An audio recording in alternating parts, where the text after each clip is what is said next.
It's the Harris Football Podcast with your host, Christopher Harris. Welcome! Hey, everybody! Welcome in. My name is Chris. This is a show that is canyon-like because, well, I'm not really anywhere near the Grand Canyon, but I am in the state of Arizona. Hello there, you tapeworms, you yacht possums. Thanks so much for listening today. I hope you're doing well wherever in the big wide world you are. It is my pleasure to get to talk with you today, this morning, on a Thursday. I am in Phoenix, Arizona. I guess technically Scottsdale, Arizona. We are truly creeping up on all our fantasy drafts. Labor Day comes late this year. So I'm going to say that this coming weekend is not the biggest for drafts. That's probably Labor Day weekend, but it's certainly the second biggest. I personally have the large draft coming up on Sunday. Very excited about that. Hopefully by now, if you're catching up with the podcast, you're starting to figure out who you want, who you don't want. You're building those draft boards. You're taking my opinions and the guests' opinions on the show, and then hopefully also your own opinion, because I certainly am not right about everything, and you're putting together how you hope your draft will go. And then, of course, week one will happen. Our mind palaces will shatter, and that'll be just fine, because then we'll figure out the right moves to make on waivers and in trades through the season. It is so fun to have you along for the ride in 2026. I did the final stop of the Pound Foolish World Tour last night, if by World Tour you mean Pacific Time Zone of the United States. It was awesome. I had so much fun. I don't think we really got an official head count because people were coming in late, and it was like a big bar, and people who didn't know who the hell I was but heard me talking were filtering back into the bar sometimes and then walking away again. But Phoenix, you definitely represented. I met so many awesome possums. I think it must have been between like 30 and 40. Kelly Krieger is the one who put it together. I've known Kelly online for a very long time, back to the ESPN days, but it's the first time we actually ever met in person. Amazing. Great job, Kelly. Put the whole thing together at Duke Sports Bar. It was so fun. I also met my friend and my graphic designer, Dylan McGaughy, in person for the very first time. Crazy. We've been working together for 10 years. Dylan has designed almost everything related to all of my stuff.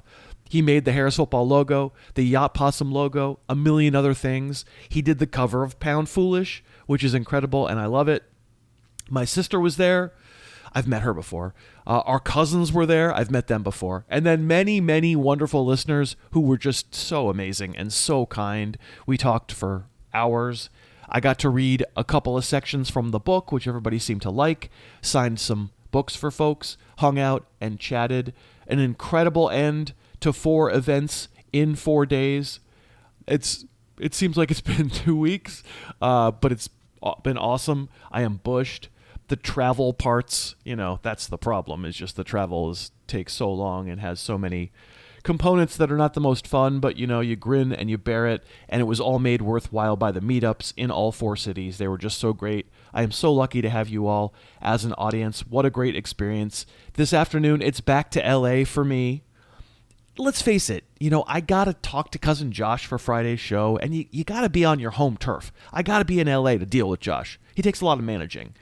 If you are in the LA area, well, the book launch is officially Tuesday, September 1st.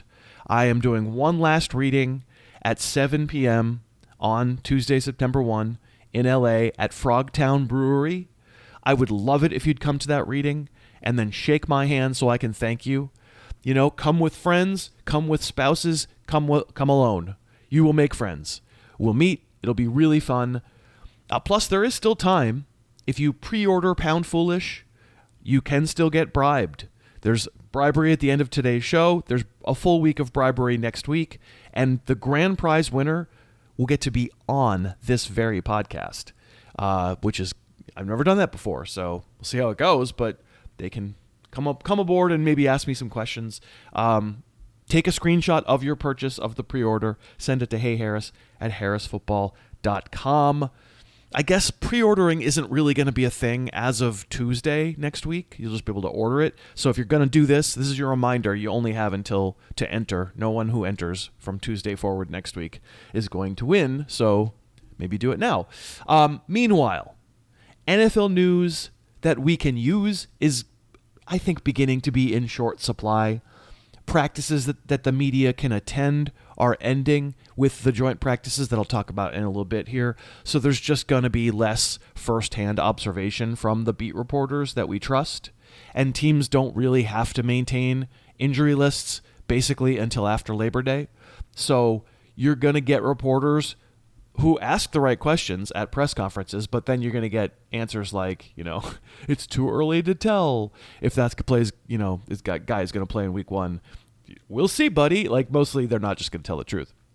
Everything we think we know will definitely be called into question after week 1, but also, without knowing it, we are definitely being set up for, a dozen curveballs in the few days leading up to week 1, which is going to be annoying. We'll have made our drafts and decided, and then we'll probably get some surprises in that injury list. And on the Friday before week 1 is always not that fun to have to adjust our lineups, but there's just nothing to be done about it. I think mostly our opinions should be pretty solid by now, but of course we will allow for inputs if anything crops up. As I mentioned, the final crop of joint practices is this week. There were 2 days of joint practice between the Buccaneers and the Jags. Brian Thomas, apparently he's okay, but he hurt his shoulder in the first of the 2 joint sessions, landed hard, probably nothing, but was back out there doing drills the next day, so I'm going to assume he's going to be okay, but we'll see. We'll monitor it. In his absence, Parker Washington and Brenton Strange apparently were both awesome, so that's good because we like both those players. The Bucs offense apparently didn't look amazing. I don't think we're changing anything based on that. Are we changing anything based on Commanders Ravens? This was one where the beat reporters were pretty unanimous in saying that the Ravens just dominated and the Commanders looked not real good. And in particular, the Ravens defense looks real and good. And I guess we're not shocked because, the personnel was always pretty good. They had a lot of injuries last year, but everybody voiced concerns about Washington's offensive line since Laramie Tunsil. And in this practice, apparently it was not only Tunsil out, so the starting center has missed most of camp with a calf injury, and I don't think it's clear he's back. The right guard was out because of illness. He should be back. Plus, Washington didn't use either of their 2 starting running backs, Rachaad White or JCM. But yeah, you've probably seen the quote from a Commanders beat reporter that it was the worst Commanders offense in years and an inoperable, quote-unquote, offensive line. I don't think I'll draw a straight line and tell you, Jaden Daniels is now undraftable. You have to drop Terry McLaurin 20 spots down your board. But I don't think it's totally, if you have a tiebreaker, I don't think it's totally wrong to just say, I'm close between a Commander and another team guy, and I'm now going to go with the other team guy. I don't think that's wrong. Like, this was a pretty unanimous sentiment. I will say I don't feel terrible that I don't draft Jaden Daniels, that I have him below market. I have him QB7. Of course, this could turn out to be a blip and nothing, but I'm not sad about that rank. I'm not lowering him further, but I'm already not getting him. This is certainly going to be something that we're going to watch with the Commanders to start the season. In Packers-Cardinals, you had Josh Jacobs back from his calf injury and looking very good. We know the skill set is fantastic. I'd love to have him on a fantasy team if he doesn't wind up getting suspended, but we just don't know that. Tucker Kraft participated fully, scored a red zone touchdown on which he bowled through would-be tacklers. If we get a pleasant surprise on Tucker Kraft's snap count early in the season, the hedge fund will have been a great draft day value, but of course it would be a surprise because Kraft himself has told reporters that he doesn't expect to be a full-time player early in the year. For the Cardinals, they apparently don't have very many running backs after having so many. James Conner still not really doing anything. It just sounds like he won't be there to begin the year, but I don't think that's a sure thing. I think the coach said something about him running out of time. And meanwhile, Trey Benson, who we talked about having been released, he cleared waivers and reverted to injured reserve. So Trey Benson officially out for the season. And Texans-Panthers, the unanimous beat reporter conclusion on that one seemed to be the Panthers offense was not ready for prime time against that defense. Though I suppose few are against the Texans. Carolina's offense got overwhelmed by Houston's pass rush. And I guess the Panthers' D was okay. Houston had some good stretch runs with both David Montgomery and Woody Marks. But Houston did lose one of their candidates to play right tackle, Braden Smith, to a foot injury that could linger into the season. As I say, we probably should be past the point of wild swings in ranks based on anything we hear about practices shy of serious injury. But I do think that minor tweaks to the ranks, I'll probably still be making them throughout the next couple of weeks. The Almanac update doesn't come out until a week from tomorrow, a week from Friday, because it always comes out the Friday before Labor Day weekend, because that's the biggest draft weekend of the year, and I just want you to be drafting with the absolute latest version of it.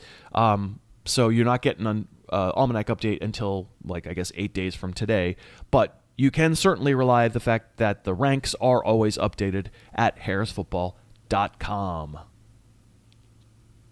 Today's kickoff. Okay, on today's show, it's another rite of passage here at the end of August. It's time for the Super Deep Sleepers list. That's been around for a very long time. It predates this show by a lot, something I used to do at ESPN. And, of course, we've brought it to the Possums. We've done it every year on the show. This list is mostly players you should not draft. We're talking about guys who usually don't get taken in standard-sized leagues, but we're interested, we're intrigued, we're making a note of them depending on what we see from them and their teammates early in the NFL season. This is the beginning of my half of the Super Deep list, and my guest will be Jake Ciely of The Athletic, and Jake will have his Super Deep names as well, and I think you'll have fun with this conversation. I thank you again so much for listening today. We are sponsored again by DraftKings. I am helping spread the word. Football is back, and something big is coming on September 2nd. DraftKings Game Day arrives. You won't want to miss it. Sign up on DraftKings. They now have games that people can play in all 50 states in the U.S. It's one app and every sport. 50 states. If you aren't signed up, new DraftKings customers can use the code Harris and spend $5 to get $200 in rewards if you do that within 21 days of sign up, and that includes all markets now. Get that DraftKings app, use the code Harris. The crown is yours. Gambling problem? Call 1-800-GAMBLER. 1-800-MY-RESET. Connecticut, call 888-789-7777 or visit ccpg.org on behalf of Boot Hill Casino in Kansas. Bet tax pass-through may apply in Illinois. 21 and over. Void in Canada. Bet with DraftKings Sportsbook to get bonus bets that expire in 7 days or trade with DraftKings Predictions to get predictions dollars that expire in 1 year. Event contract trading involves risk of loss. Predictions offer void in New York. Non-withdrawable rewards issued as $50 click to claims every 7 days for 21 days. Terms at dkng.co/offer. Limited time offer. Nationwide based on sportsbook predictions and free-to-play sports contest availability varies by state. Today's guest. She spotted the ocean, then changed our plans. Why are we going so far away? Stomach is growling, my calves are exposed.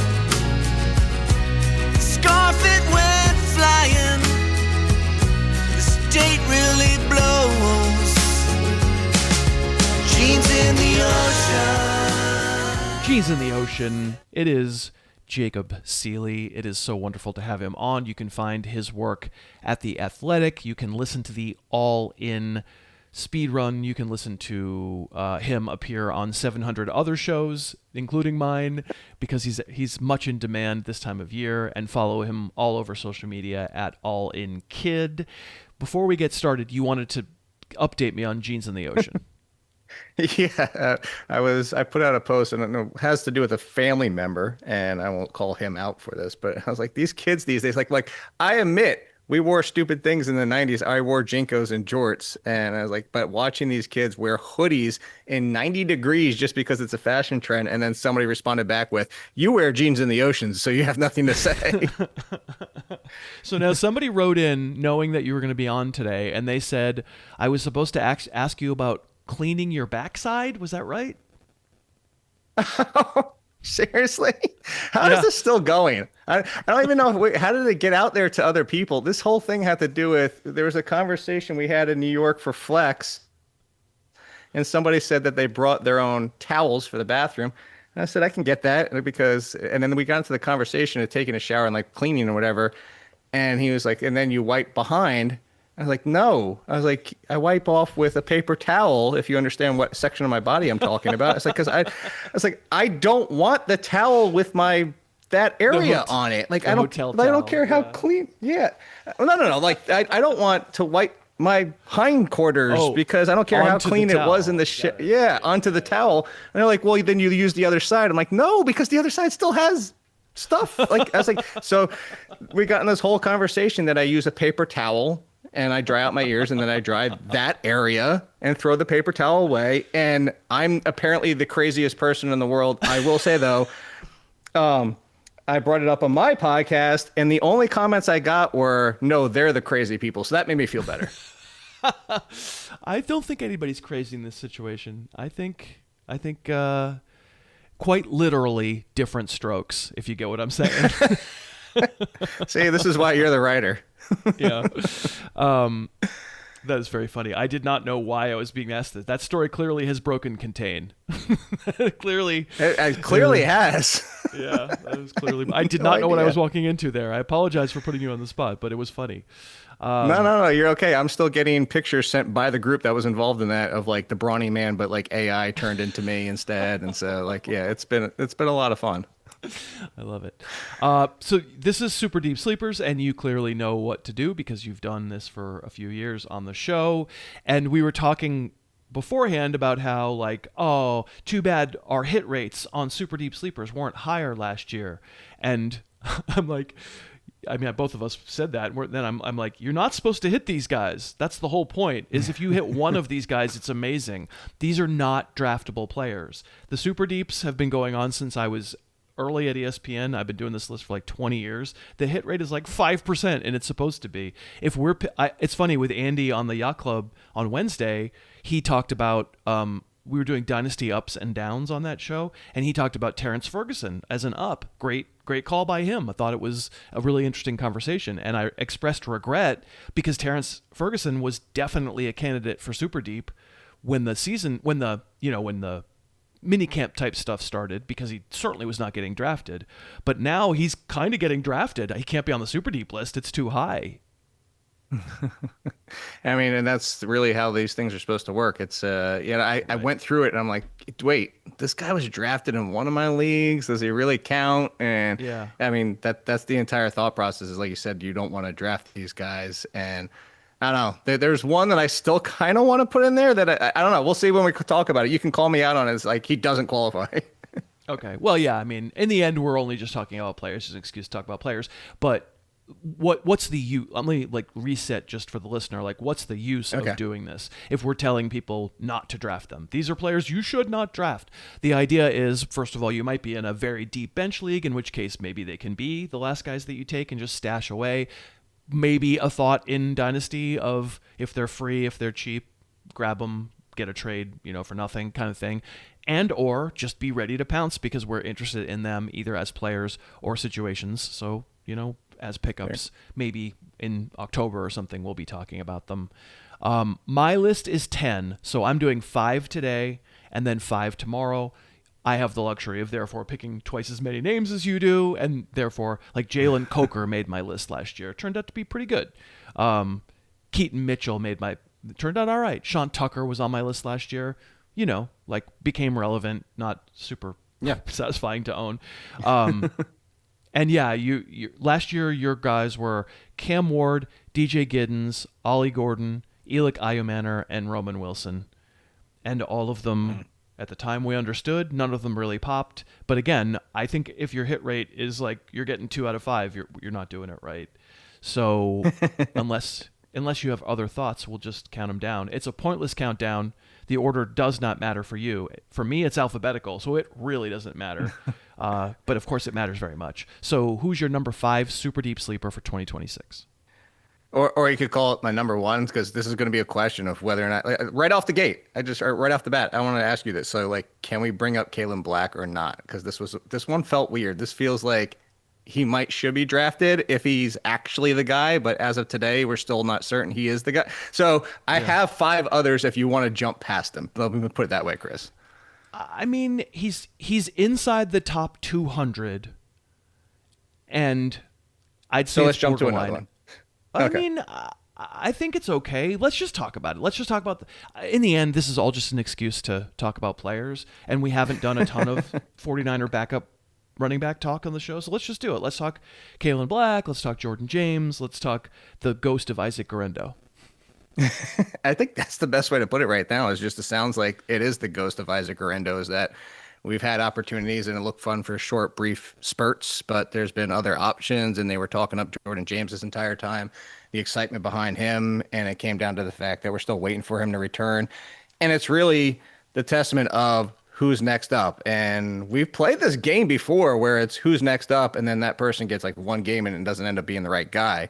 And that's always the danger. And that's why I went back and forth on this, Chris. I think this is actually a good conversation to have. Is like, if somebody wants to take Kaelon Black in the 10th, 11th round, I'll let them do it, because I'm not going to do it, because I don't think it's clear as of today. And I don't think we know definitively that he's the best option up if something happens to Christian McCaffrey, which I know everybody's terrified of. It's the appeal that we know what Shanahan does. He makes good running backs great. You don't even have to be elite talent to be good in his system. So we want that next man, but understanding that it might not be Black. We might get positive news this entire week, and then Jordan James is back and 100%. It's like, yeah, well, that was fun, but it was always planned to be Jordan James. So I'm not really drafting either one of them. I wanted to put his name out there just for the fact that I am keeping an eye on it. And if we get to 3 days before the season starts and they come out and they're like, hey, this is definitively the depth chart that we're going by, sure, I'll take a chance on stashing my my last bench spot on somebody maybe who got hurt, or somebody who didn't pan out that I drafted 3 weeks ago, and I'll drop them. But that's why I'm saying, like, still as of today, I don't know about you, Chris, is like, I haven't taken any shares of Black or James because I don't think we know the answer despite the appeal. Yeah, I've taken him a bunch. Black is inside my top 150. It didn't start out that way. Okay. Okay. So I have actually taken him a bunch in standard leagues, but it is, or, in standard sized league, I should say, like, where maybe top whatever 170 or something is getting drafted. So can I ask you the follow-up question then? Sure. So is it because you're not enamored with James, or you just don't think that he's going to have enough time to get back into it? I don't know anything about either one. They're Matt Waldman comps them to each other, so I'm like, okay, cool. That doesn't help me at all. The answer is Jordan James broke a rib and didn't do anything for a month, and that's a hard thing to come back from. But 100%, you're right that Shanahan has done the rug pull a million times, where you go, oh, I'm positive it's Jordan Mason. I know who it is. I know who the next guy is. Definitely Trey Sermon, and then McCaffrey gets hurt or someone gets hurt, and suddenly it's not the one you thought. But if that's the case, I feel like I don't mind taking, I'm not going to take them both, but I don't mind taking one. And if it's the case, if I get it wrong, well, it was my last round pick, so yeah, I'll survive. It's okay. My number 5, and again, mine are in alphabetical order, so it's not really 5 through 4. And if I say a name that you wanted to talk about, interrupt me, because I'd rather hear you talk than me talk. But I put Cyrus Allen on the list.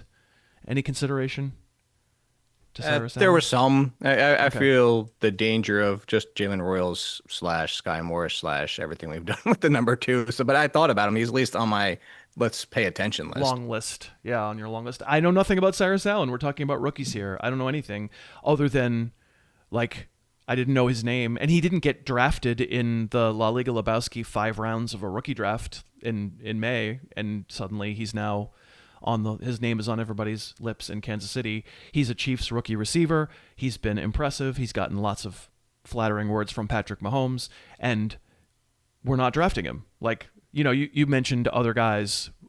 They have a lot of young prospects or whatever. Sure, we're not drafting any of them. Cyrus Allen shouldn't be drafted. He's not getting drafted. But, you're always kind of questioning whether if Mahomes can recapture the magic, yada, yada, yada. We've said it a million times. If I'm anything, I'm fading the Chiefs offense compared to being into it, but that's why predicting sports is hard. We don't always know what's going to happen. So I'll say if Cyrus Allen is on the field a bunch in September, I might be interested in him as a waiver guy. Yeah, I think that's the real thing here is those other names of the excitement. That's what my caution was, is that we've done this game of like, oh, we got to find the person that's the number 2 in the Chiefs offense and all these young players. I mean, we can go back to Mecole Hardman. That was fun for about half a season. But the appeal, I think that is if he fills the role that they've been lacking, and the fact that like, hey, let's send somebody more than 10, 15 yards downfield and a compliment to what Rashee Rice can do as the volume guy. Yeah, if we knew he was the number 2, obviously he'll be one of the hottest pickups in week 1 or 2 if this actually pans out. We are sponsored again by BetterHelp. I've been talking with you about BetterHelp for several seasons. I've always told you, I don't think everyone hearing the sound of my voice this very second needs therapy immediately, but I do believe that everyone can use someone to talk with at some point in their lives. I also think it's worth mentioning, people really love BetterHelp. More than 6 million people have used BetterHelp globally, and a live therapy session on BetterHelp has an average rating of 4.9 out of 5. BetterHelp therapists have at least 3 years and 1,000 hours of experience. Reviews are updated every day, which you can see for yourself on the BetterHelp website. And BetterHelp makes it easy to get started. If you feel like it's time that you could use someone to talk with, answer a few questions on the site, get matched with a therapist based on your needs, and you can switch at any time if it's not a great fit. See the reviews, see what stands out, and see if BetterHelp is right for you. Visit betterhelp.com/Harris. That's betterhelp.com/Harris. betterhelp.com/Harris. Okay, we're back with Jake. We are doing the super deep sleepers for 2026. Jake, who's your number 4? Yeah, I'm going to go with a rookie wide receiver as well. And it's the one that doesn't probably have a starting role or even seen a lot of action to start the season, but it's Chris Bell for the Dolphins. And I know there's a lot of talk about Caleb Douglas, and they took Caleb Douglas before him, which I think raised a lot of eyebrows. Again, as you always say, we only know, well, we don't really know because they're rookies, but we are projecting what we think they could be out of college.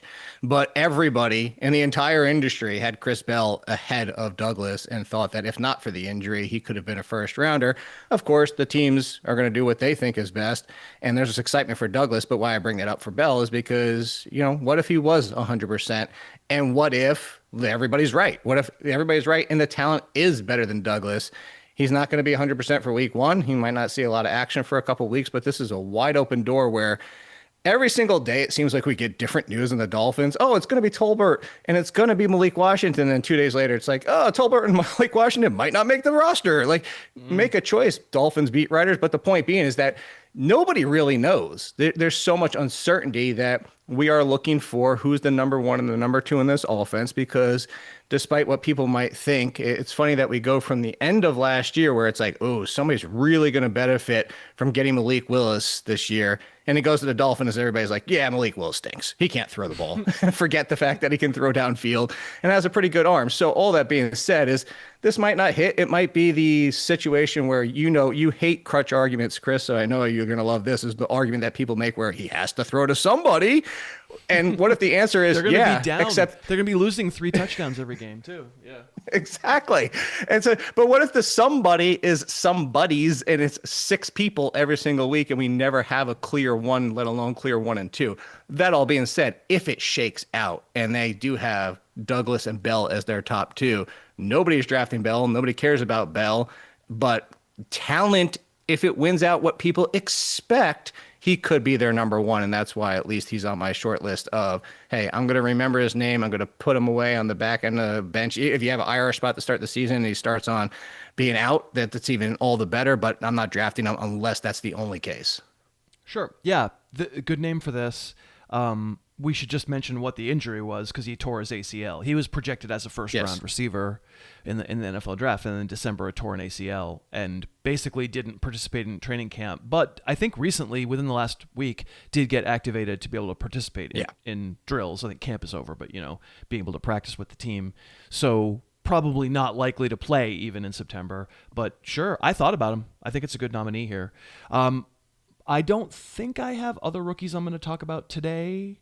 I think I have maybe one rookie that I'm going to talk about tomorrow. But I have a guy who plays for a good team who doesn't get drafted. I have Ryan Flournoy as a super deep sleeper.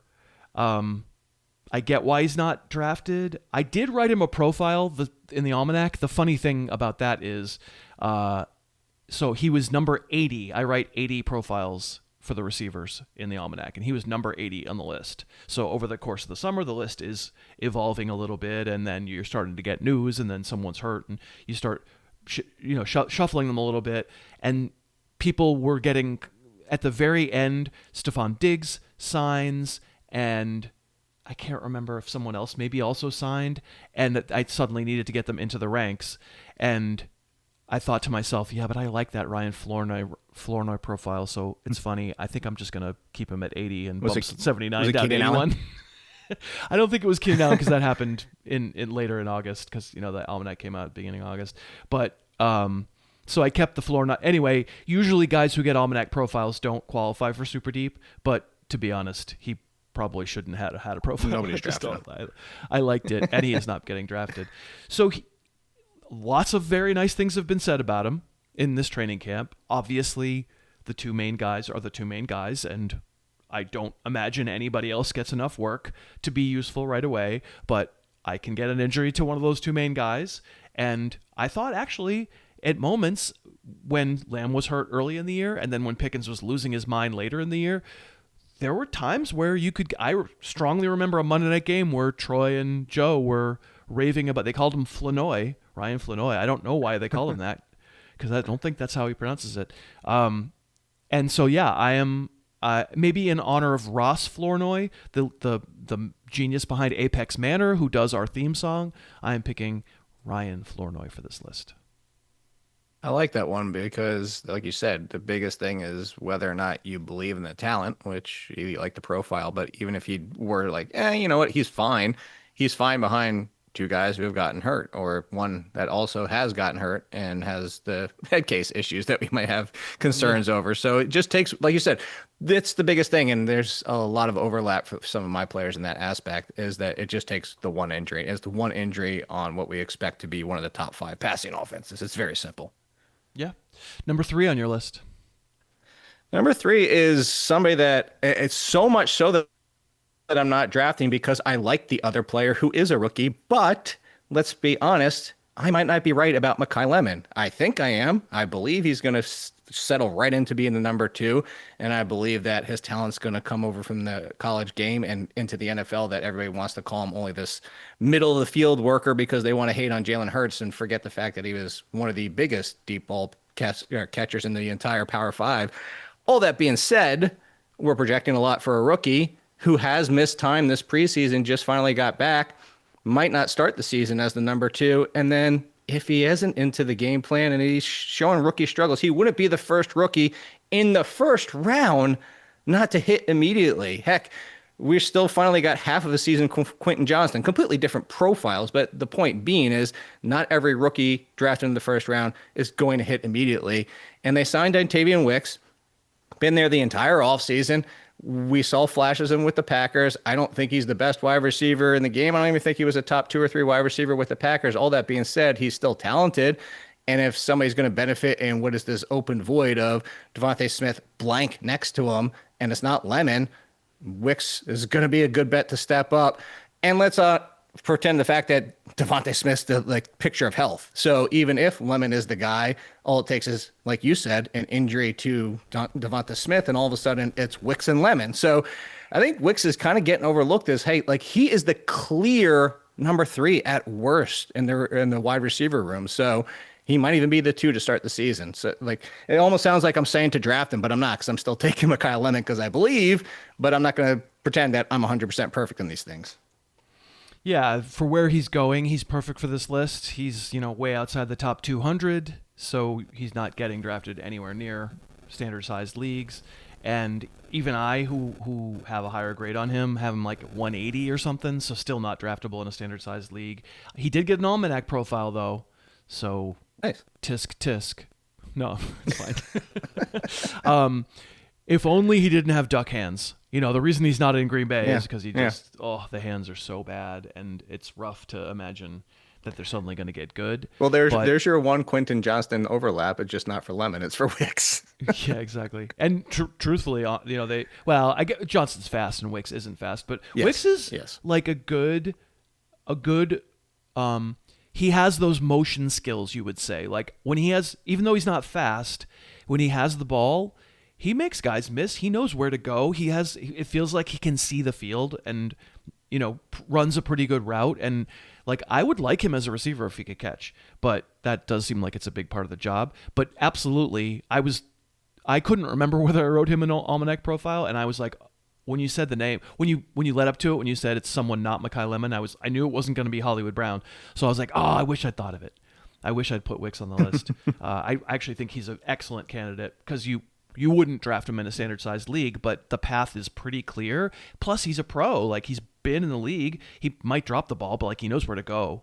So I love that, actually, as someone that, like, we should be ready to pivot. Like, we don't really actually know how a lot of this is going to go. Our mind palaces are built, and then week one comes, and suddenly Dontayvion Wicks gets 8 targets, and we go, I think I'm going to add him just in case, It's a really great one to have brought up. I like that a lot. Something of a binky of mine is George Holani. I think it's possible. I didn't actually check. Let me see if he's made the list before. No, he's never been a super deep sleeper. The Seattle running back, I don't think he's the answer. I think among all of it, there's a lot of high profile bodies that the Seahawks would prefer and are banking on and are hoping at some point Zach Charbonnet comes back and the first round rookie Jadarian Price, and then they signed Emmanuel Wilson as a free agent. Maybe Holani doesn't even make the team. There's a little something about George Holani that the few moments that he's played, I don't know. I feel like I'm crazy. But probably you should draft Emmanuel Wilson. Probably, like, if you're gonna play the contrarian to Jadarian Price, I have Wilson ahead of Holani. I have him so far ahead that I probably could have put him on the list, but I'm going to go super deep. And the deeper name than Emmanuel Wilson is George Holani. Not a big guy, not a super fast guy, but another one with like good motion skills. And like, I have a La Liga Lebowski, the kind of the dynasty league that everybody knows about on the show, and I've had him stashed for this last like year and a half or whatever. And if there's carnage, I'll be happy I have him. And that's the biggest thing is, like you said, it's likely Emmanuel Wilson. I think that's the one part where I would disagree with is that this is another one. I feel like, according to reports, we don't know because we've talked about this on your show before. And the fact that when I see a beat reporter, I don't want one person being like, oh, God, this guy looks so amazing. We need to see 2, 3, 4, 5 people saying it because, we all have our own opinions. But that's where I'm going with my point here is the fact that it seems half the beat reporters are saying George Holani and half the beat reporters are saying that it's going to be Emmanuel Wilson. So the fact that that's still open, I think, is definitely up for conversation. Yeah, it's possible. I have Emmanuel Wilson up, like, high above Holani, and it's possible, like you said, I might just have the order wrong. Like, I consider Wilson, quote unquote, draftable in the same way that I consider Kaelon Black draftable, which is like, maybe, you could with a 14th round pick, but I also think there are going to be tons of drafts where Wilson doesn't go either. So anyway, I think the Seattle backfield has the potential to be that real mind palace shatterer. I don't think they really know what their plans are. So the idea that we're somehow going to read the tea leaves and understand exactly how to draft each guy, part of why I don't think I have a single team where I've gotten Jadarian Price, and I'm not, well, I guess that's not true. A rookie draft I got Jadarian Price, but you don't have a lot of choices. And, you got to take the high upside guys for their careers, but for Dynasty, but for redraft, I haven't gotten Price at all, which is really nothing against him as a prospect. He sounds interesting, but it feels like you've got injured veteran. You've got the guy who wasn't a starter in college with a very few number of college touches. You've got these two young veterans who have no huge ceiling, but like seem like they're going to be good pros. It feels like we're going to get a lot of twists and turns in that backfield. And that's the thing and if something shakes out though, and we start getting a clear picture, that's why you grab somebody like him. Yeah. All right. How about your number 2?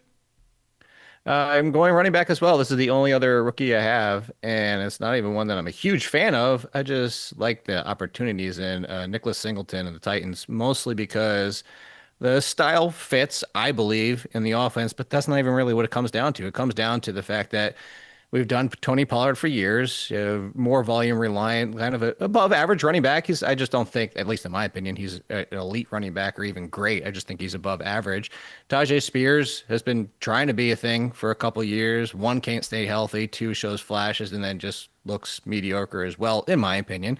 But the biggest thing here is that they're both free agents after this year. So we're talking about Dable coming in, the new coaching staff, a young team where, hey, if Tony Pollard and Tyjae Spears look like they have of recent years, maybe we start to see, hey, let's find out if Singleton could be at least part of the timeshare next year, if not potentially the lead.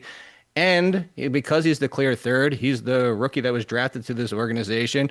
Maybe the injury opens things up where it's a split backfield, which we know that Dable continues. We just saw him do it with the Giants. It's like, wow, we're going to still keep using Devin Singletary? Like, well, okay, whatever, buddy.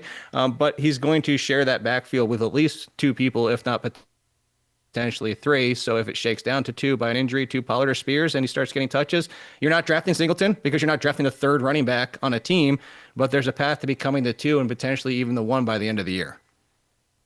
Yeah, he's made my list. We have overlap. I got one. Yeah, we have overlap, but he's an S, so I'll save the rest of my thoughts on Singleton for tomorrow's show. But yeah, a lot of the same ideas. You always want to be somewhat careful about, this guy's contract is up and this is a new coaching staff. You don't want to dot connect. But the thing is, the dot connecting price here is there's no price. We're not connecting dots that are going to cost us anything. So it's fine. It's fine to just have in the back of your mind, if things start to go bad and maybe that team isn't that good and it feels like Spears feels like the kind of dude who might stick around, but Pollard feels like the kind of dude who might not. And Singleton feels like he's more the direct replacement for him. But you're absolutely right in that the cost is nothing because he's not getting drafted, nor should he. He's almost inside my top 200, but that's not draftable position. And in any draft you're in, I don't know if it's a 12 team, 16 round draft. I've never seen him go. I don't think. Right. We're sponsored by Trust and Will. It's not an amazing subject to think about, but we should think about it. Estate planning is important, and Trust and Will helped me and helps all folks give you peace of mind that your loved ones are taken care of. Trust and Will offers affordable, attorney-designed estate plans online that you can create in as little as 30 minutes. It's very easy. It's fast. You can create a will that takes care of your wishes for guardians, for asset distribution, for healthcare planning. Attorney support is available as an add-on. You can easily update if you have a new kid or other changes. Trust and Will is the most trusted name in online estate planning with thousands of 5-star reviews on Trustpilot. It's something we know we all should do. It's something once you do it, you can kind of forget about it, which is great. Peace of mind is what we're looking for here. I've used Trust and Will. It took under an hour. Trust and Will, affordable estate plans, priceless peace of mind. Go to trustandwill.com/Harris. You'll get 20% off. That's trustandwill.com/Harris to get 20% off. trustandwill.com/Harris. Okay, we're back with Jake, and we have a few more names to go on the super deep list for today. I just realized who I'm about to talk about. Oh my God. No, I'm just asking for trouble. This is a recurrence of, there was on my show, a famous segment with Jamie Eisenberg for post-hype sleepers about 5 years ago, and I put Michael Thomas on the list. He never came back. I was wrong. It was incorrect. But, I felt like people were sleeping on the idea that he could return and be good, and he never was. It was a wrong call. And Jamie was very nice about it, but didn't really fit the exercise. It was kind of like, that's a different list, buddy. This might be a different list too. I'm such an idiot. I'm so curious of that. I put Daniel Jones on the list as opposed to as a super deep sleeper. I almost put him. Did you really? Okay, good. Yes. I think it's worth having the conversation of saying, I don't know how it's going to go, but the reviews have been really good so far, and I think any doubt that we have that he's going to be out there week 1 feels like I'm 99% sure he will be, and yet he's absolutely going outside the top 200. If you look in live drafts, he's simply not getting drafted. And in a single quarterback league, I understand it. And normally I wouldn't go, what an outrage. My QB 22 is going QB 29. Who cares? We're not drafting the QB 22. It's just we have to acknowledge that when he got hurt last year, he was absolutely an every week fantasy starter. He was it was against our better judgment. We all kept waiting for it to end, and it only ended because he got hurt. That offense was an absolute wagon until he got hurt. So he's getting drafted one spot ahead of Shedeur Sanders. and I don't want people to draft him because I don't know if it could just be one of those 1 year things. But let me phrase it as a question. If the Colts look great in week 1 and it feels like they never missed a beat, aren't you going to be recommending Daniel Jones at least as a streamer and maybe as a sure what the heck in a single quarterback league? Go ahead and add him. Absolutely. And that's why I considered him, because the bigger part here is as the team stands, you're like, man, if he is 100% or even close to it, he might be a streamer to start. And then if we ever get, I don't know if the doctors even know, positive news and Alec Pierce is coming back, I mean, we'll flip the script into the point where it might go from interesting streamer, put him on your bench, to 2 weeks later, he's a top 10 quarterback in everybody's ranks. And that's why I almost put him here. And my thought process of why I didn't is because I thought I might get the cone of shame like I would the Dontayvion Wicks one, like if I brought him up. Yeah, you might have. If the roles were reversed, I'm an absolute hypocrite. I might have been like, come on, Jake. He's in the almanac. I mean, he definitely is in the almanac, although he was QB 26 in the almanac, and he's higher now because he should be higher now. And yet, I guess that's what it is. I think he probably isn't a super deep sleeper. It probably is lame for this list. But we also haven't talked about him. I haven't had a guest give me their full take on him. So he was QB 7 as of week 13 last year.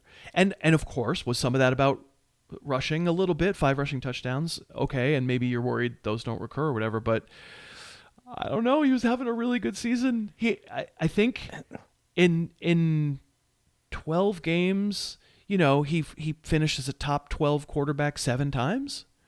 That's not all running. They were actually a good offense. He had a touchdown throwing in every single game that he started out outside the injury when he got hurt in week 14. He had 2+ in 6 games, and that's not something that we think of when it comes to Daniel Jones.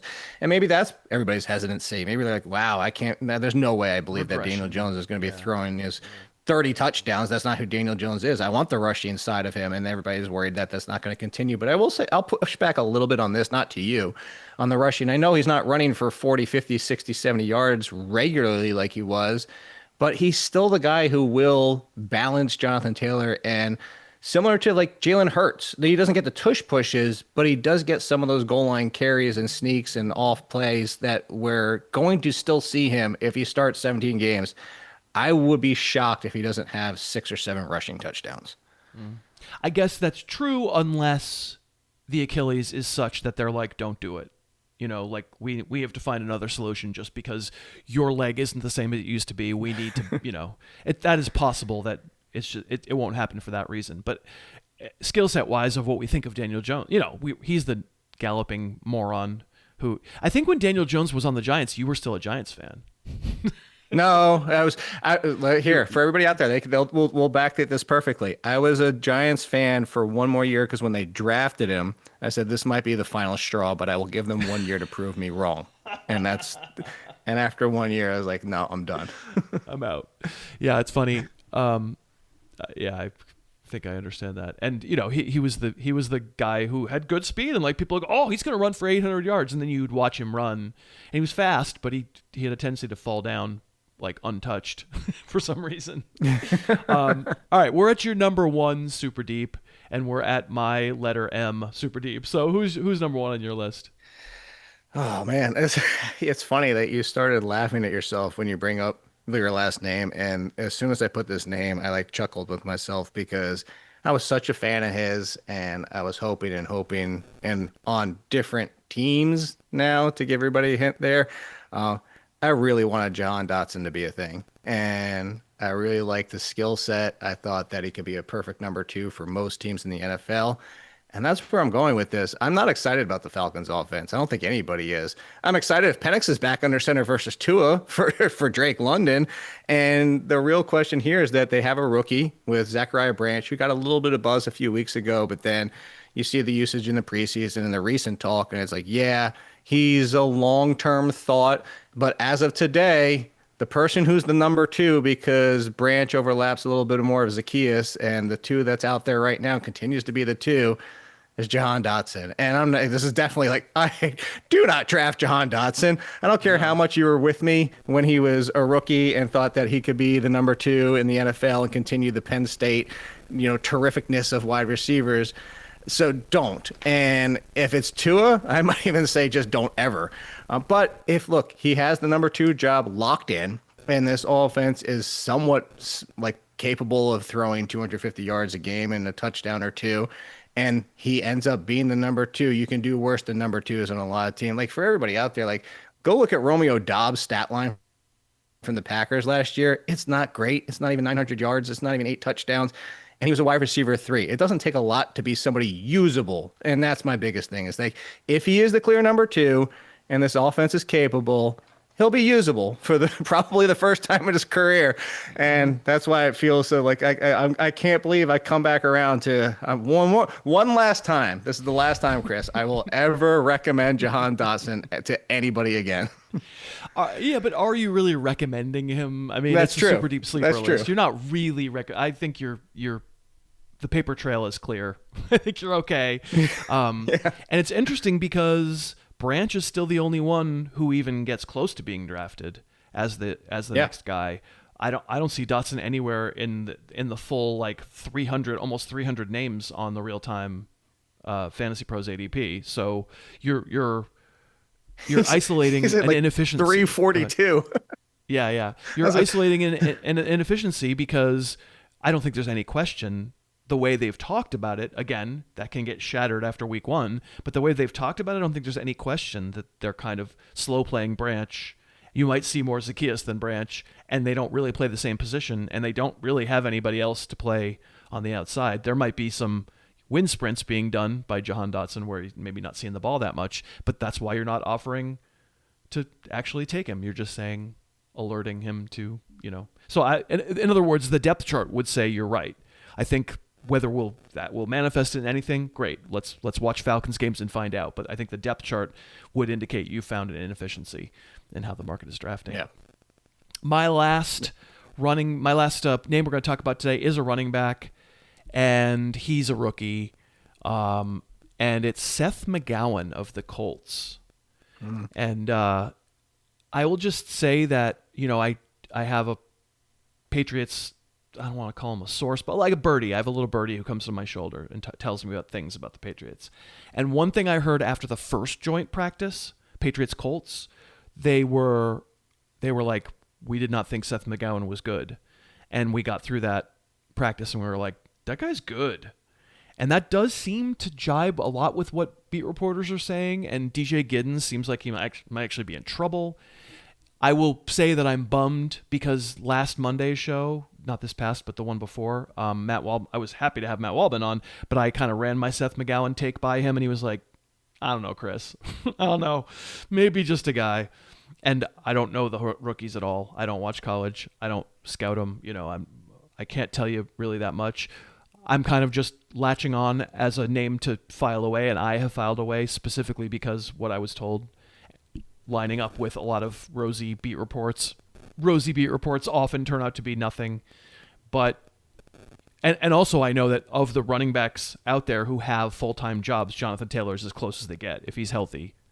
Clearly, there's no room for anybody else to play, but he's not always healthy. It's like every other year he doesn't wind up healthy. So I'm not taking him. I'm not handcuffing too many running backs anymore. Like that feels like a artifact from a time when there were alphas and there just aren't as many alphas anymore. But as a like file it away, I have kept over the past month Seth McGowan's name back in the back of my brain. And I think it's a good one for everything you said. Like the fact that we were going after, including myself, DJ Giddens on the list, and the fact that you had him as a super deep last year, hoping there was a similar kind of value. Yeah, because it was the question of who is behind Jonathan Taylor, and as in some of these situations, which I think is the most important thing that you brought up there, is like these handcuffs. If the guy stays healthy the entire year, it's basically a wasted pick, especially if you hold on to him for the entire year in a wasted bench spot. But if you're looking at it, Jonathan Taylor, like you said, like any running back, especially with that workload, it's not so much the fact that even running backs get hurt more than wide receivers. It's as so many touches, there's the increase in injury opportunity. And it's a lot of touches for Jonathan Taylor that everybody seems to be bringing up Christian McCaffrey and all the rest. And everybody's just saying, yeah, Jonathan Taylor's not ever going to get hurt. He's been hurt a couple times. And McGowan's not the best running back out there. I'm with you. I think of I kind of thought of like Chris Rodriguez with him. Like, yeah, he's cool. He'll push the pile. I think the best thing I ever heard anybody say about Chris Rodriguez is if you need 3 yards, he'll get you 3 yards. If you need 7 yards, he'll get you 3 yards. If you need 1 yard, you'll get 3 yards. Like, that's just Chris Rodriguez. And that's kind of feels like what McGowan's going to be. But if you said to everybody out there, Chris Rodriguez is the backup to Jonathan Taylor, he would be drafted because they know Chris Rodriguez. So I'm with you. I think this is a great call. Bringing up that question of handcuffs, just as a way of like ending your segment here, I'm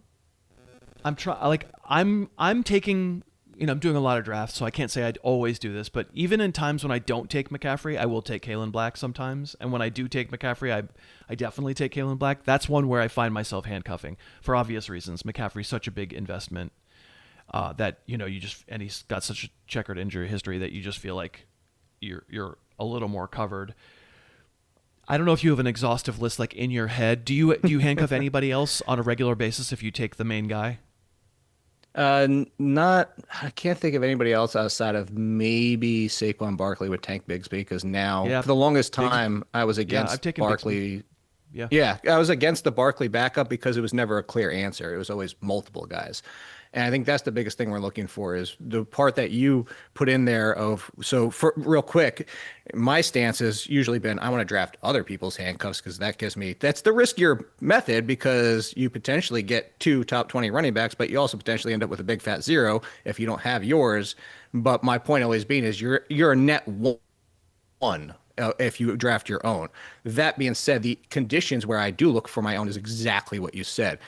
First round draft capital, high injury risk, Christian McCaffrey, Saquon Barkley, even like a Jonathan Taylor. If we knew, like I said, if we knew that he was Chris Rodriguez, that's probably the end of the list because like Chase Brown, not going after who's behind him. So much of your instincts. Yeah. Yeah, like James Cook, that one feels like it's going to be a split if anything were to happen. So that's what I'm looking for, is what you said. It's probably a list of 2 or 3 names, and I'm trying to think if there's even a third that I would go for the. I'm not sure it's an exhaustive list because I didn't plan on asking you this. It just led the McGowan conversation led into this. But I have taken Brian Robinson. Yes. But the funny thing is, because unless you have a top 2 pick, you're not getting Bijan. I have a lot of Brian Robinson, like a lot of him. So because of that, because he's somebody that, like you said with the Kaelon Black, is even if I don't have Bijan Robinson, I am going to take Brian Robinson in that 8th, 9th round range because, hey, guess what? You didn't handcuff him, but I got your handcuff if something happens to him. Who's to clear the next one up? I was going to say the one other, but he's kind of going cost prohibitive is Blake Corum behind Kyron Williams. Like he's kind of pricey for a clear handcuff. Yeah, I don't think I could draft them both. I think you have to almost make a call. It Call too between, expensive.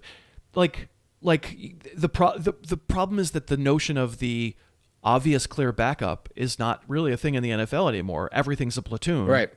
And therefore, is Kyle Monangai good to have if you have DeAndre Smith? Yeah, but it's hard to afford both of them. Is, Keaton Mitchell good if you do a Marion Hampton? Sure, except for Mitchell, if he's not hurt, might have standalone value himself. Plus, it's probably not a clear one-to-one replacement because it would be some Kamani Vidal, and it may be some Kamani Vidal anyway. I'll tell you another one. I have a draft that I had the 1 pick, and I took, it's your draft. It's the Flex League. We're still in the middle of the slow draft, and I had Jahmyr Gibbs. We're in the league together. We're drafting it right now. I have Jahmyr Gibbs, and I made sure to take Isaiah Pacheco. That's a deeper league, and I think Pacheco is handcuffable, actually. Yeah, especially if he's healthy, absolutely. I was going to throw out a good example of, to what you were just saying, though, also of where it can become cost prohibitive is because look at the rocket ship strapped to Marshawn Lloyd now that we know he's healthy and he's clearly the backup. He went from, I'll take him the last couple of rounds, maybe even the final round, to now you have to spend almost a Blake Corum level pick to get him. Yeah, we talked about him on the Yacht Club with Andy yesterday, and definitely that ADP is changing. He was one of my dynasty risers for sure. Yeah, and so this is probably the general rule. I would say, it's if it's some level of platoon and it's not a first or maybe a second round running back, I don't feel obligated because I don't want to spend a 7th on a running back on the same team. That's too valuable a spot for me, and often that's where the next guy on a team goes. And then, like you said, if it's just not a clear succession plan, if the main guy gets hit, it's really tough to say, cool, I'll take 1/2 of what's left. It's so we did kind of isolate it down, but Jonathan Taylor might be one of those guys. So who knows? Maybe like you said, we don't know what Seth McGowan is, and we don't know if he has the job. But maybe if I take Taylor, right Labor Day weekend after DJ Giddens gets cut, maybe I do handcuff McGowan to him. And then I feel dumb for having him included on the Super Deep Sleeper because he's not supposed to get drafted. All right, Jake, you're that ahead was of a the blast.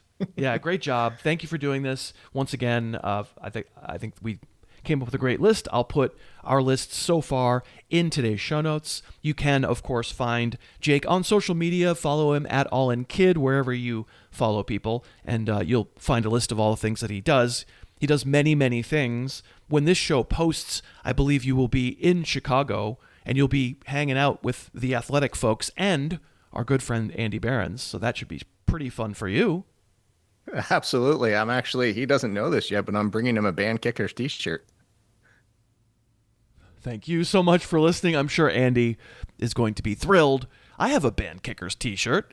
I have it, wear it proudly from Jake, and Andy is going to join the club. I want to thank Jake for being on. I want to thank you so much for listening, and let's thank the sponsors, because without sponsors, there's no show. We had DraftKings and BetterHelp and Trust and Will. If you were interested in what I had to say about today's sponsors, you can find their information in today's show notes, and all the current sponsors are listed at harrisfootball.com.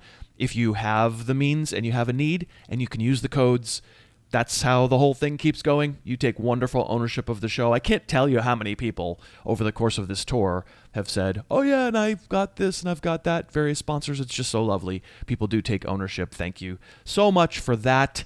Let's do our bribery winner.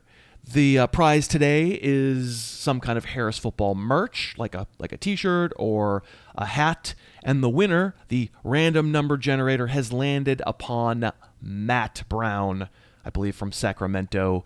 Matt, congratulations. You're already probably have an email from me, and we'll be in touch about how to get you some Harris football merch. Remember, if you're just catching up on the pod, you're realizing in a panicky way that you have a fantasy draft and you're cramming all the pods, well, you've probably heard me say it a bunch of times, but here I'm saying it again.